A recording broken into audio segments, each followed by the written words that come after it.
బులెటిన్లో ముందుగా హెడ్లైన్స్.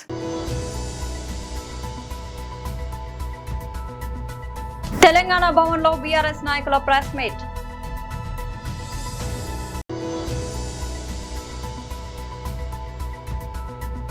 కేంద్ర మంత్రి శ్రీ జి కిషన్ రెడ్డి గారు మీడియాతో మాట్లాడుతున్నారు.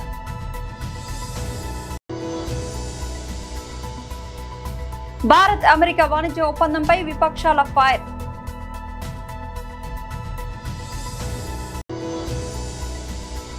టీటీడీ మాజీ చైర్మన్ మరియు పార్టీ రాష్ట్ర అధికార ప్రతినిధి శ్రీ భూమన కరుణాకర్ రెడ్డి ప్రెస్ మీట్. తెలంగాణ భవన్లో బీఆర్ఎస్ నాయకుల ప్రెస్ మీట్. కేసీఆర్ గారు ప్రశ్నించవద్దంటే ఎలా అనేటువంటి రకంగా వారి వ్యాఖ్యానాలు ఉన్నాయి.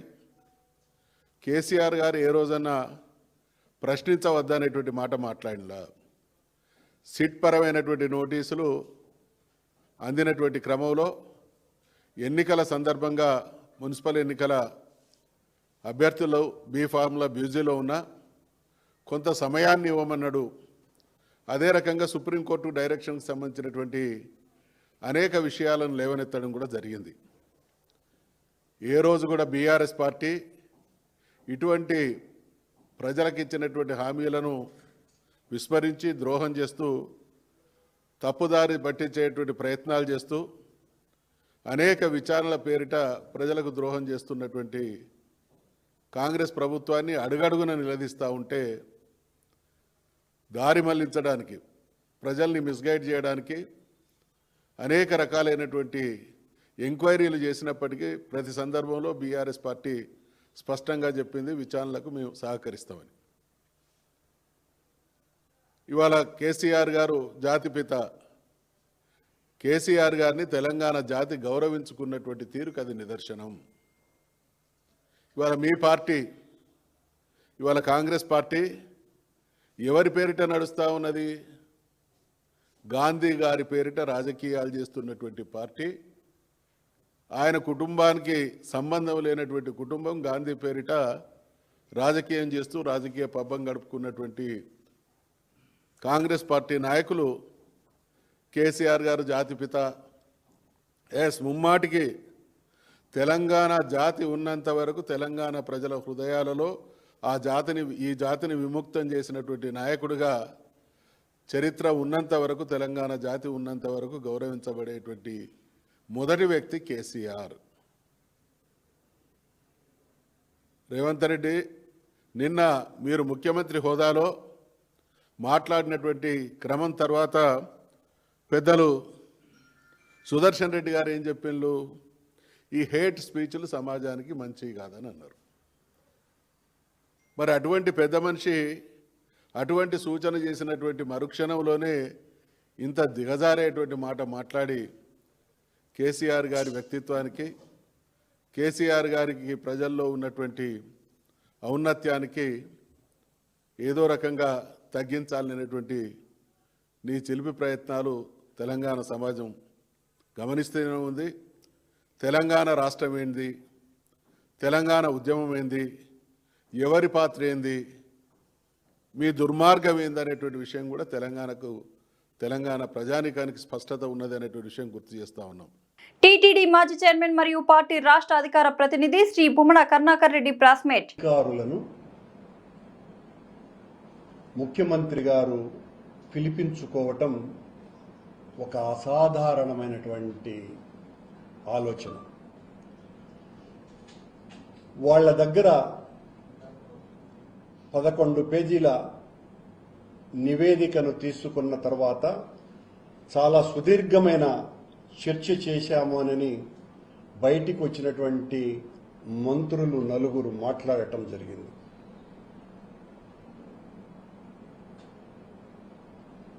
చంద్రబాబు నాయుడు గారిని కాపాడటానికి ఆయన చెప్పినటువంటి తప్పిదపు మాటల్ని సమర్థించటానికే మొత్తం వాళ్ళ ప్రయాస అంతా. చంద్రబాబు నాయుడు గారు సెప్టెంబర్ 20 కూటమి సమావేశంలో వైసీపీ ప్రభుత్వంలో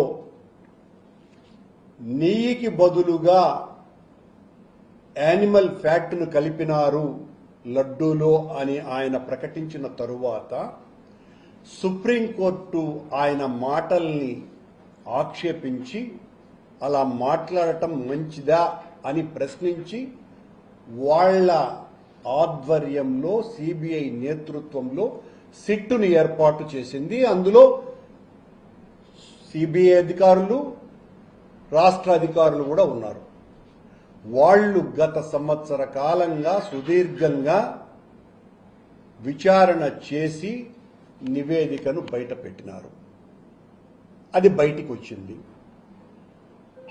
ఆ రిపోర్టులో వాళ్ళు సమర్పించిన నివేదికలో చంద్రబాబు గారు పేర్కొన్నట్టుగా ఆ సప్లిమెంటరీ ఛార్జ్షీట్లో ఎక్కడా ఎన్డీడీబీ రిపోర్టులో కానీ ఎన్డీఆర్ఐ ఇచ్చినటువంటి రిపోర్టులో కానీ యానిమల్ ఫ్యాట్ కానీ చేప నూనె కానీ కలవలేదు అన్నటువంటి విషయం చాలా స్పష్టంగా వాళ్ళు పేర్కొనటం జరిగింది. అయినా ఈ రోజున మళ్ళీ ఆ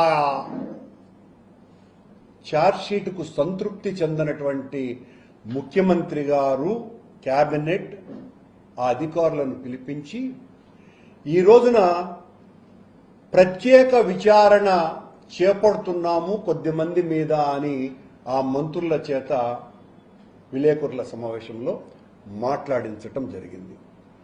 కేంద్ర మంత్రి శ్రీ జి కిషన్ రెడ్డి గారు మీడియాతో మాట్లాడుతున్నారు. కేంద్ర ప్రభుత్వ బడ్జెట్ నరేంద్ర మోడీ గారి నాయకత్వంలో గత 12 సంవత్సరాలుగా ఏవైతే ప్రజలకు చెప్తా ఉన్నామో అది చేసి చూపిస్తున్నటువంటి బడ్జెట్. గత 12 సంవత్సరాలుగా సమాజంలోని అన్ని వర్గాలకు మేలు జరిగే విధంగా ఈ యొక్క బడ్జెట్ ప్రవేశపెట్టడం జరిగింది. ఈరోజు ఒక చెడు అభిప్రాయం ప్రజల్లో బడ్జెట్ అంటే ఉచితాలు ప్రవేశపెట్టడమే బడ్జెట్ అనే విధంగా ఆలోచన చేస్తూ ఉన్నారు.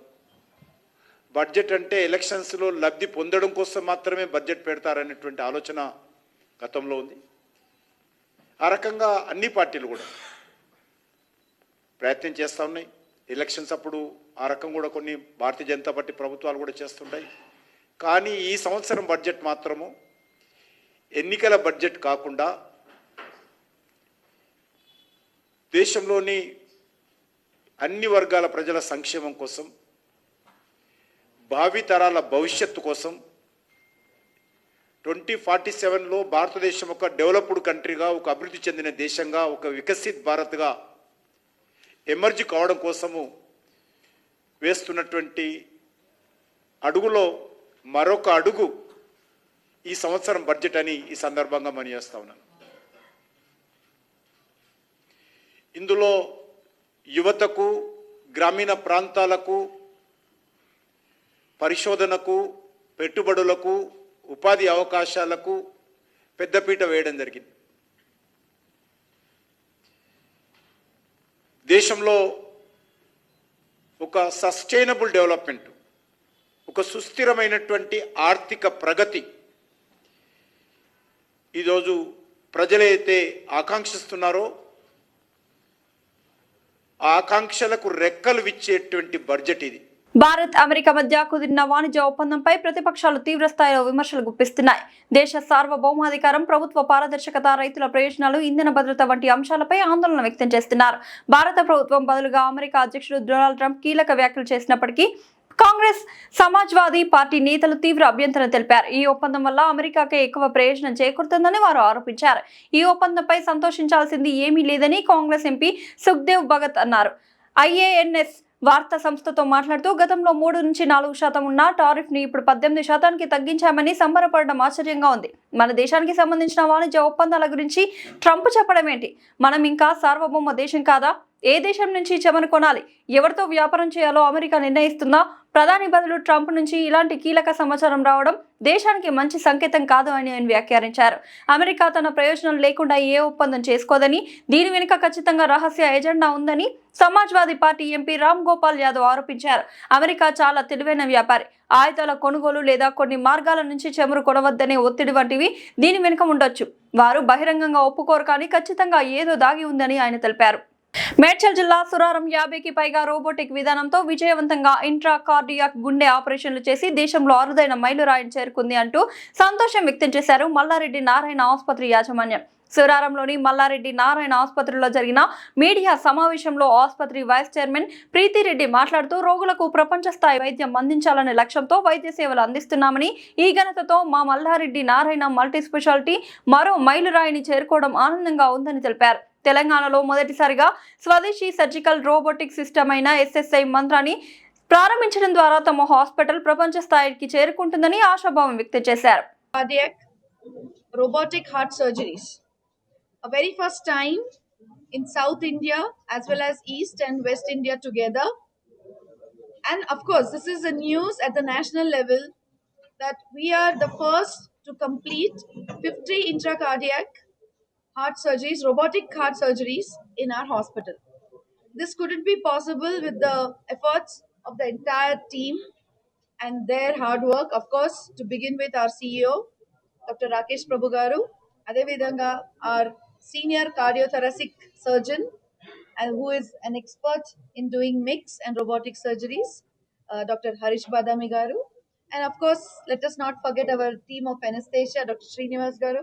Adevidanga, extensive marketing was done to tell the importance of robotic heart surgeries, how they are different, and there are so many myths along with this robotic heart surgeries, especially in this area where we have a hospital, that the awareness of robotic surgeries was developed by the entire team of marketing. And of course, very proud to be having a great nursing team with us. So all put together, we have achieved this milestone and many more to achieve. Last time we have done 100 mix, that is the minimal invasive surgeries in cardiac surgeries in our campus, and many more milestones to be achieved. So andarki chala dhanyavadalu. Especially I'm thankful to the patients of this area, and also wherever they all came from, they believed in us. ఎందుకంటే robotic heart surgeries చేసుకోవడం అంటే first counselling చాలా important. వాళ్ళకి first నమ్మకం తలగాలి మన మీద. ఆ నమ్మకం తగిలితేనే వాళ్ళు ఖచ్చితంగా they will believe in our doctors, and our doctors will also be comfortable doing those surgeries. Harish Badami, consultant cardiac surgeon, Mallareddy Narayana Multi Speciality Hospital. It's a proud moment for us because we have completed 50 plus robotic cardiac surgeries. And more important is, మేము Telugu speaking స్టేట్స్లో first సెంటర్గా ఉన్నాము. 50 surgeries intra cardiac robotic cardiac surgeries అంటాము complete చేశాము. So last time మేము 1 year back మేము కలిసినప్పుడు నేను అన్నాను, అప్పుడు 100 మినిమల్ ఇన్వేజివ్ సర్జరీస్ కంప్లీట్ చేసినాం 1 yearలో. సో అప్పుడు మేము అనౌన్స్ కూడా చేసినాం. So next will be the first to do robotic cardiac surgery. ఈరోజు ఐ ఫీల్ వెరీ హ్యాపీ. ఈ అచీవ్మెంట్ మేము చేసినాము 1 year బ్యాక్. మేము ఏం చెప్పినామో చేయగలిగినాము. So basically robotic cardiac surgery అంటే it's an advanced form of cardiac surgery. దీంట్లో రోబోట్ అంటే రోబోట్ చేయదు. సో సర్జన్ ఉంటాడు, తను సర్జన్ కన్సోల్ మీద కూర్చొని రోబోటిక్ ఆర్మ్స్ అని పేషెంట్లో ఇన్సర్ట్ చేస్తాము. సో సెపరేట్ క్యాన్యులాస్ ఉంటాయి, సెపరేట్ హోల్స్ ద్వారా ఆ ఆర్మ్స్ అనేది పేషెంట్లో ఇంట్రడ్యూస్ చేసి సర్జన్ అనేవాడు కన్సోల్లో కూర్చొని ఆ రోబోటిక్ ఆర్మ్స్ని మ్యానిపులేట్ చేస్తారు. అంటే జస్ట్ లైక్ ఒక వీడియో గేమ్ అనుకోండి, ఎదురుగా వీడియో గేమ్ నడుస్తూ ఉంటుంది, మేము చేతిలో కంట్రోల్స్ తీసుకొని ఎలా ఆడతామో అలానే కంట్రోల్స్ తీసుకొని మేము ఈ కార్డియాక్ సర్జరీస్ అనేది చేస్తాము. సో ఇది ఏంటి అడ్వాంటేజ్? ఇప్పుడు మినిమల్ ఇన్వేజివ్ కన్నా ఈ రోబోటిక్ అనేది అడ్వాన్స్ ఫామ్ కదా, ఏం అడ్వాంటేజ్? సో దీంట్లో హై డిగ్రీ ఆఫ్ ప్రెసిషన్ అంటాం. సో మూమెంట్స్ అనేది చాలా ఫైన్. సో కార్డియాక్ సర్జరీ అనేది ద మోస్ట్ అడ్వాన్స్ ఫామ్, అంటే technical the most difficult form of robotic procedures. So దాన్ని కూడా మేము ఈ సెంటర్లో రోబోట్ ద్వారా అచీవ్ చేసినాము. సో ఈ రోబోట్లు అనేది ఇంక్రీజ్డ్ ప్రెసిషన్ అంటాం, అంటే మూమెంట్స్ అనేది ఎక్స్ట్రీమ్లీ ఫైన్ ఉంటాయి. సో ఆ ఫైన్ మూమెంట్స్ అనేది ఏ ట్రెమర్స్ ఇది లేకుండా ఆ ప్రొసీజర్ చేయగలుగుతాము. ఇంకొకటి ఏమి, మ్యాగ్నిఫికేషన్. ఇప్పుడు మనము నార్మల్ ఐలో చూసే కన్నా ఆ దాంట్లో మ్యాగ్నిఫికేషన్ ఒక 10 times ఎక్కువ ఉంటుంది. So the increase magnification. So when there is increase magnification there is increase precision. So దీని నుంచి ఏమవుతుంది, రికవరీ అనేది ఫాస్ట్ ఉంటుంది, వర్క్ అనేది ఎక్సలెంట్గా ఉంటుంది. పేషెంట్స్ ఏ కట్ లేకుండా ఉన్నందుకు less pain, fast recovery, and అన్నిటికన్నా 15 daysలో పేషెంట్ తన నార్మల్ యాక్టివిటీస్ అంటే హెవీ డ్యూటీస్ కానీ, డ్రైవింగ్ కానీ, తను లేబర్ వర్క్ చేయడం కానీ, వేరియస్ ప్రొఫెషన్స్లో అనేది తను ఈజీగా రికవరీ అయ్యి he can start his work. So ఇవి కొన్ని అడ్వాంటేజెస్. కరీంనగర్ జిల్లా వీణవంక మండలంలో నిర్వహించిన సమ్మక్క సారలమ్మ జాతర సందర్భంగా బీఆర్ఎస్ హుజరాబాద్ ఎమ్మెల్యే పాడి కౌశిక్ రెడ్డి చేసిన అనుచిత వ్యాఖ్యలను నిరసిస్తూ వరంగల్, హన్మకొండ జిల్లాల మైనార్టీ నాయకులు హన్మకొండ కలెక్టరేట్ ఎదుట ఆందోళన చేపట్టారు. ఈ సందర్భంగా ఎమ్మెల్యే కౌశిక్ రెడ్డి దిష్టి బొమ్మను దగ్ధం చేసి కలెక్టరేట్ ను ముట్టడించారు. అనంతరం జిల్లా కలెక్టర్ కు వినతి పత్రం సమర్పించారు. జిల్లా మైనార్టీ చైర్మన్ మీరా అజీజుల్లాహ్ బేగ్ మాట్లాడుతూ గద్దెపైకి అమ్మవారు రాకముందే ఎమ్మెల్యే కుటుంబంతో కలిసి గద్దెపైకి ఎక్కడం వల్ల లా అండ్ ఆర్డర్ సమస్య ఏర్పడే ప్రమాదం ఉందన్నారు. పోలీసులు ప్రోటోకాల్ పాటించాలని కోరినా హుజరాబాద్ రహదారిపై కూర్చొని కరీంనగర్ పోలీస్ కమిషనర్ పై అవమానకర వ్యాఖ్యలు చేశారని మండిపడ్డారు. ఆ వ్యాఖ్యలు ముస్లిం మైనార్టీల మనోభావాలను తీవ్రంగా దెబ్బతీశాయని తెలిపారు. జిల్లా minority vice chairman MA Shabbir మాట్లాడుతూ ప్రజా భద్రతా బాధ్యతలు నిర్వహిస్తున్న అధికారులపై ఈ విధమైన ప్రవర్తన ప్రజాస్వామ్య విలువలకు విరుద్ధమన్నారు. ఎమ్మెల్యేపై కఠిన చట్టపరమైన చర్యలు తీసుకోవాలని డిమాండ్ చేస్తూ బీఆర్ఎస్ పార్టీ నుంచి వెంటనే బహిష్కరించాలని కోరారు. ఈ ఘటనపై సుబేదారి పోలీస్ స్టేషన్లో ఫిర్యాదు చేసినట్లు మైనార్టీ నాయకులు తెలిపారు.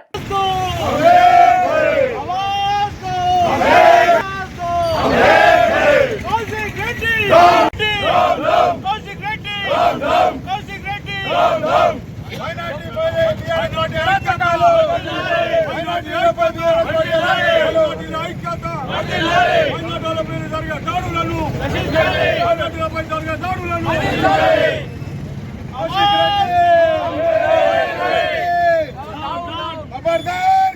రెడ్డి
సింగరేణిలో ఏళ్ల తరబడి పెండింగ్ లో ఉన్న మారు పేర్ల విజిలెన్స్ కేసుల సమస్యను పరిష్కరించి కార్మిక బిడ్డల భవిష్యత్తుకు భరోసా కల్పిస్తామని రామగుండం ఎమ్మెల్యే మక్కాన్ సింగ్ రాజ్ ఠాకూర్ స్పష్టం చేశారు.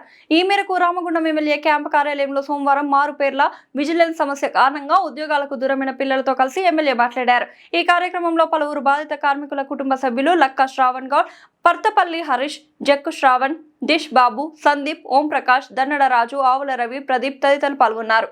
రాష్ట్ర ప్రభుత్వం, రాష్ట్ర ముఖ్యమంత్రి రేవంత్ రెడ్డి గారు ప్రధానంగా ఈ శాఖకు సంబంధించిన మంత్రివర్యులు, గౌరవ ఉప ముఖ్యమంత్రి బట్టి విక్రమార్క గారు, శ్రీధర్ బాబు గారు, మనందరి పెద్దల నాయకులు, ఈ సమస్యపై అనేక సార్లు నేను శాసనసభలో మాట్లాడినప్పుడు 2 రోజుల క్రితం సమావేశంలో ఇది ఈరోజు మీరు ఖచ్చితంగా దీనిపై స్పందించాలి, నిర్ణయం తీసుకోవాలి. ఇది ట్రేడ్ యూనియన్ వాళ్ళు ఇంకెవరో చేస్తున్నారో, పోయిన ప్రభుత్వం జరిగిన తప్పిదాల వల్ల, విజిలెన్స్ వల్ల ఇబ్బందులు, మా ప్రాంత బిడ్డలు అనేక ఇబ్బందులు ఎదుర్కొంటున్నారని వాస్తవ విషయాలను తెలిసిన వెంటనే విజిలెన్స్ కేసులున్నా ఏ కేసులున్నా ఈ సమస్యను మనం మాట ఇచ్చినాం, పరిష్కారం చేస్తామని చెప్పి వెంబటే డిసిజన్ తీసుకొని అప్పటికప్పుడే అధికారులకు ఫోన్ చేసి ఆదేశాలు ఇస్తూ స్వయంగా ప్రెస్ ద్వారా ఈ రాష్ట్రంలో ఉన్నటువంటి సింగరేణి కార్మిక కుటుంబాలకి ఎవరైతే దీంట్లో బాధితులుగా మా భవిష్యత్ అంధకారమా అని బాధపడుతున్నట్టు ఇలాంటి యువకులకి ఇవాళ మేము ఉన్నామని ఖచ్చితంగా చేస్తామని చెప్పి బట్టి విక్రమార్క గారు ఈరోజు బహిరంగంగా స్టేట్మెంట్ ఇవ్వడం, నిజంగా నేను కూడా కార్మిక క్షేత్రం నుంచి ఒక కార్మికుని బిడ్డగా, వీరందరి ప్రతినిధిగా కొత్తగూడెం నుంచి బెల్లంపల్లి వరకు ఉన్న మా కార్మిక కుటుంబాల పక్షాన రాష్ట్ర ప్రభుత్వానికి, ముఖ్యమంత్రి గారికి, ముఖ్యంగా బట్టి విక్రమార్క గారికి, శ్రీధర్ బాబు గారికి, సహకరించినటువంటి మొత్తం యావత్ కేబినెట్ మిత్రులకి ప్రత్యేకంగా ధన్యవాదాలు తెలియజేస్తూ,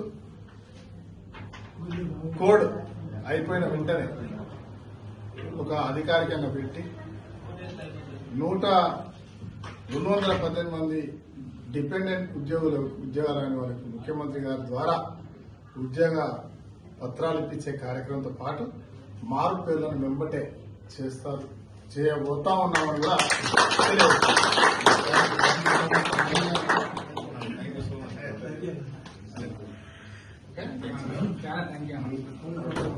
బులెటిన్ ముగించే ముందు హెడ్లైన్స్ మరొకసారి. తెలంగాణ భవన్లో బీఆర్ఎస్ నాయకుల ప్రెస్ మీట్.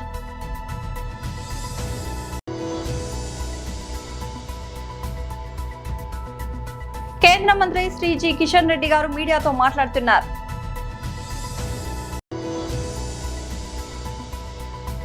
భారత్ అమెరికా వాణిజ్య ఒప్పందంపై విపక్షాల ఫైర్.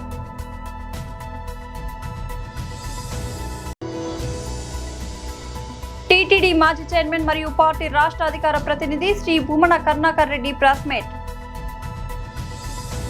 ఇది వాళ్ళ బులెటిన్ అప్డేట్. మరొక బులెటిన్లో మళ్ళీ కలుద్దాం. అంతవరకు సెలవు.